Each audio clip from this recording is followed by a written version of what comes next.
Singur block Trinamool কংগ্রেসের ব্যবস্থাপনায় শারদীয়া দুর্গাপুজো উপলক্ষে সিঙ্গুরের বিধায়ক তথা বেচারাম মান্না ও হরিপালের বিধায়ক করবী মান্নার উদ্যোগে আজ সকাল থেকে সিঙ্গুর পঞ্চায়েত সমিতির সভাকক্ষে ব্লকে ৪,০০০ জন মানুষকে নতুন বস্ত্র বিতরণ করেন।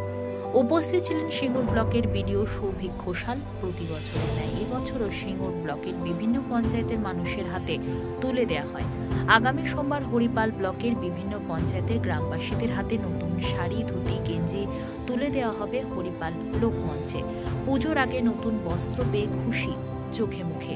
দেখুন বিস্তারিত।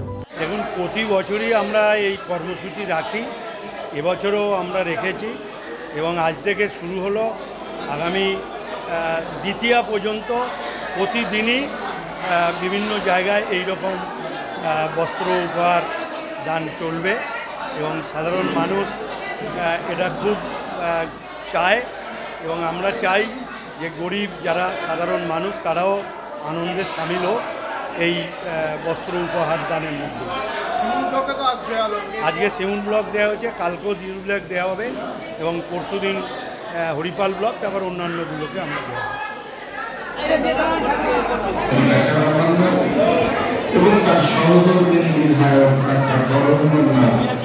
মহতী উদ্যোগ নিয়ে আজকের এই অনুষ্ঠান বস্ত্র উপহার হাতে তুলে দিচ্ছেন সিঙ্গুরবাসী এবং তারা নববস্ত্র পরিধানে মায়ের আরাধনা, মায়ের দর্শনে তারা যারা মুখে হাসি ওঠে সেই আশা নিয়ে যে মহতী উদ্যোগ এই উপহার সামগ্রী তুলে দিচ্ছেন বিধায়ক, ঘরের ছেলে মন্ত্রী বেচারাম মান্না এবং তার সহধর্মী ধর্মপত্নী বিধায়ক ডাক্তার করবী মান্না। আমাদের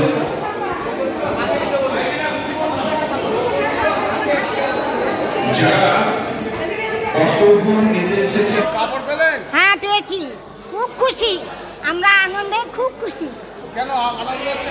কেন দিদি অনেক কিছু করছে আমাদের জন্য।